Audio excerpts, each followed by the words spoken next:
ಮಲ್ಲಿಕಾರ್ಜುನ ದೇವಾಲಯದ ಸಾನ್ನಿಧ್ಯದಲ್ಲಿ ನಾವೆಲ್ಲ ಸೇರಿದ್ದೇವೆ.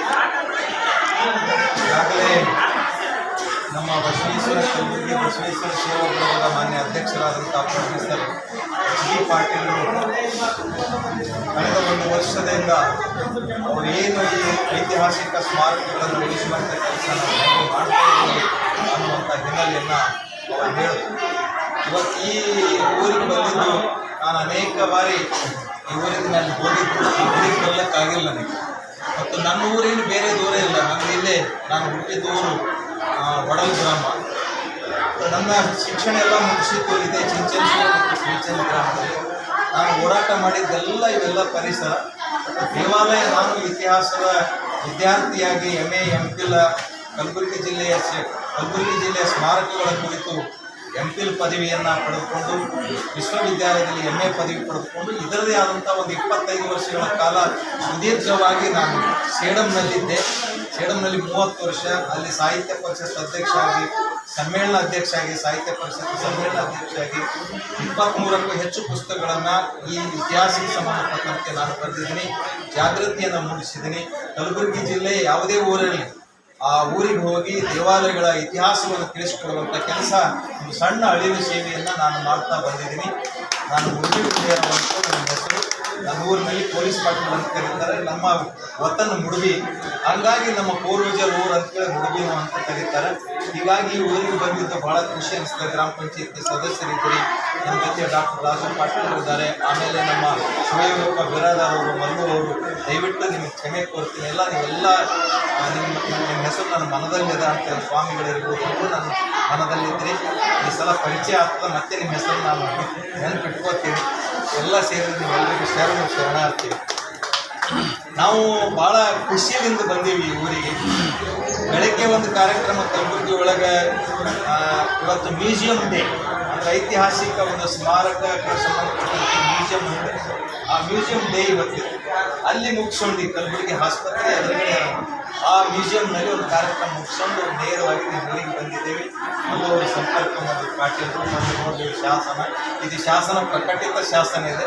ಹೀಗೆ ಕಲಬುರಗಿ ಜಿಲ್ಲೆಯ ಭಾಳಷ್ಟು ಶಾಸನಗಳು, ಕಾಳಗಿಗೆ ಹೋಗಿದ್ದೀನಿ, ಆಮೇಲೆ ನಾಗಾವಿಗೆ ಹೋಗಿದ್ದೀನಿ ನಾನು. ಮತ್ತು ಎಲ್ಲ ಊರುಗಳ ಪರಿಚಯ. ನನ್ನ ಊರಿನಲ್ಲಿ ಹೊಡಲ್ ಗ್ರಾಮದಲ್ಲಿ ಒಂದು ರಾಮಲಿಂಗೇಶ್ವರ ಗುಡಿ ಇದೆ, ಭವ್ಯ ಗುಡಿ ಇದೆ. ಹೀಗಾಗಿ ಎಲ್ಲ ಕಡೆ ಚಿಂಚನಸೂರು ಮಹೇಶ್ವರ ಗುಡಿ ಇದೆ, ಮಹೇಶ್ ಗುಡಿ ಇದೆ, ನರವಣದ ಕ್ಷೇತ್ರ ರಾಮಲಿಂಗೇಶ್ವರ ಗುಡಿ ಇದೆ. ಮತ್ತು ಹೀಗೆ ಈ ಭಾಗದಲ್ಲಿ ನೋಡಿದ್ರೆ ಎಲ್ಲ ಆಳಂದ ತಾಲೂಕ ಕಲಬುರಗಿ ಜಿಲ್ಲೆಯೊಳಗೆ ಎಲ್ಲ ಊರುಗಳಲ್ಲಿ ರಾಷ್ಟ್ರಕೂಟರು, ಮಾನ್ಯ ಕೇಟದ ರಾಷ್ಟ್ರಕೂಟರು, ಮಳಕೇಡದಲ್ಲಿ ರಾಷ್ಟ್ರಕೂಟರು ಆಳ್ವಿಕೆ ಮಾಡಿದ್ರು. ಆಮೇಲೆ ಇಲ್ಲಿ ಕಲ್ಯಾಣದೊಳಗೆ ಬಸವ ಕಲ್ಯಾಣದಾಗ ಕಲ್ಯಾಣ ಚಾಲುಕ್ಯರ ಆಡಳಿತ ಮಾಡಿದ್ರು. ಆಮೇಲೆ ಕಲಿಚೂರು ಆಳ್ವಿಕೆ ಮಾಡಿದ್ರು. ಹೀಗೆ ಕಲಿಚೂರು, ಕಲ್ಯಾಣ ಚಾಲುಕ್ಯರು, ರಾಷ್ಟ್ರಕೂಟರು ಇವರೆಲ್ಲರೂ ಆಳಿದಂಥ ಪರಿಸರ ಇದೆ. ಇದು ಚಾಲುಕ್ಯರ ಕಾಲದ ಶೈಲಿಯಲ್ಲಿ ಒಳಗೊಂಡಂಥ ಒಂದು ಗುಡಿ. ಇದು ಮಲ್ಲಿಕಾರ್ಜುನ ಮಲ್ಕಣ್ಣದೇವ ಗುಡಿ ಅಂತಾರೆ, ಮಲ್ಲಿಕಾರ್ಜುನ ಗುಡಿ ಇದೆ. ಇದು ಶಾಸನದಲ್ಲಿ ಮಲ್ಕಣ್ಣ ಗುಡಿ, ಮಲ್ಲಿಕಾರ್ಜುನ ಗುಡಿ ಅಂತ ಉಲ್ಲೇಖ ಬಂದಿದೆ. ಹೀಗಾಗಿ ಈ ಊರಿನಲ್ಲಿ ಒಂದು ಶಾಸನ ಪ್ರಕಟಿತ ಶಾಸನ. ಅದೇ ನಾನು ನೋಡಿ ಖುಷಿಪಟ್ಟ. ಭಾಳ ಊರಿನವರಿಗೆ ಒಂದು ಸಲ ಜೋರಾಗಿ ಚಪ್ಪಾಳೆ, ಭಾಳ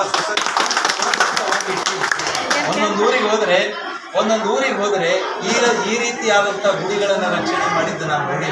ಹಾಳು ಬಿದ್ದವ, ಶಾಸನಗಳು ಹೋಗಿ ನಾಲಿ ಮೇಲೆ ಬಿದ್ದವ, ಅದ್ರ ಮೇಲೆ ಬಟ್ಟೆ ಒಗಿತಾರೆ. ಹೀಗೆ ಅನೇಕ ಸ್ಮಾರಕಗಳು ಅಳಿವಿನ ಅಂಚಿನಲ್ಲಿವೆ.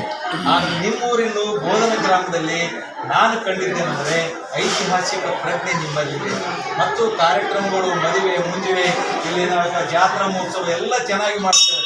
ಭಗವಂತನ ಅವತಾರ ಮಲ್ಲಿಕಾರ್ಜುನ ಅಂದರೆ ಅದು ಶ್ರೀಶೈಲ ಮಲ್ಲಿಕಾರ್ಜುನ 2ನೇ ಅವತಾರ ಅಂತ ನಾನು ಅಂದ್ಕೊಂಡಿದ್ದೀನಿ. ಭಾಳ ಒಳ್ಳೆಯ ಗುಡಿ ಇದೆ, ಐತಿಹಾಸಿಕ ಗುಡಿ ಇದೆ. ಇದನ್ನು ನೋಡಿದ್ರೆ, ಸ್ಟ್ರಕ್ಚರ್ ನೋಡಿದ್ರೆ ಇದು ಕಲ್ಯಾಣ ಚಾಲುಕ್ಯರ ಆಡಳಿತಕ್ಕೆ ಸಂಬಂಧಪಟ್ಟಂತೆ ಅವರ ಕಾಲದಲ್ಲಿ ನಿರ್ಮಾಣಗೊಂಡಂಥ ಒಂದು ದೇವಾಲಯ. ಇದರೊಳಗೆ ಒಂದು ಶಾಸನದಲ್ಲಿ ಉಲ್ಲೇಖ ಬರ್ತದೆ. ಊರಿಗೆ ಏನಂತ ಕರೀತಾರೆ ಅಂತಂದರೆ ಸರಸ್ವತಿಪುರ ಅಂತ ಹೇಳಿ. ಅಂದರೆ ಸರಸ್ವತಿಯ ತಾಯಿ, ಸರಸ್ವತಿ ಅಂದರೆ ವಿದ್ಯಾದೇವತೆಯೇ ನೆಲೆಸಿದಳು ಈ ಊರಾಗ. ಅಂದರೆ ಇಡೀ ಕರ್ನಾಟಕ ಭಾರತೀಯರಿಗೆ ಕನ್ನಡವನ್ನು ಕಲಿಸಿದಂಥ, ಅದು ಬೋಧನ ಅಂದರೆ ಬೋಧಿಸುವುದು, ಪಾಠ ಮಾಡುವುದು, ಆ ಇರುವಂಥ ಹೆಸರಿರುವಂಥ ಏಕೈಕ ಊರ ನಮ್ಮ ದೇಶದಲ್ಲಿ, ನಮ್ಮ ಕನ್ನಡದಲ್ಲಿ ಇರುವುದಂಥದ್ದು ನಮ್ಮ ಬೋಧನ ಗ್ರಾಮ. ಅಭಿಮಾನದಿಂದ ಹೇಳ್ತೀವಿ. ಒಂದೇ ಒಂದು ಊರಿದೆ, ಬೋಧನಂತ ಎಲ್ಲಿಯೂ ಇಲ್ಲ, ಬೋಧನಂತ ಇಲ್ಲ. ಬೇರೆ ಬೇರೆ ಹೆಸರುಗಳವ.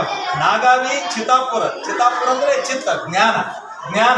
ಅಂದ್ರೆ ಪುರ ಊರು, ಅದು ಜ್ಞಾನ ಕೊಟ್ಟಂತ, ಜಗತ್ತಿಗೆ ಜ್ಞಾನ ಕೊಟ್ಟಂತ ನಾಗಾವಿ ವಿಶ್ವವಿದ್ಯಾಲಯ ಇದ್ರೆ ಅದೇ ಸೇಮ್ ಟೈಮ್ನಲ್ಲಿ ಇಲ್ಲಿ ಪಾಠವನ್ನೇ ಮಾಡ್ತಿದ್ರು, ಬೋಧನೆಯನ್ನೇ ಮಾಡ್ತಿದ್ರು.